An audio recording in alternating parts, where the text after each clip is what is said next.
Hi, I'm Cassidy. I'm just gonna show you how to pull her hair off to the side. We just cut it and her hair is so long it just falls into her face, especially when she's playing.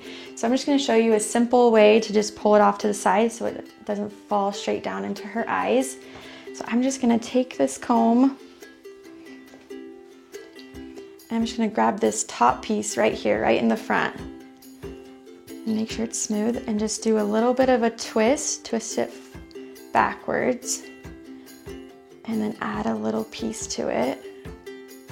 Kind of like a twist it, yeah, kind of like a French braid. Twist it back, add another little piece, add that one in and twist them back. And then I'm just gonna put a bobby pin in.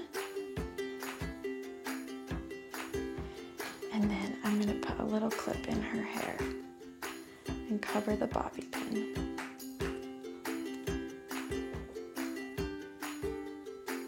Oh, cute. Now her hair doesn't fall on her face, but she still has it down.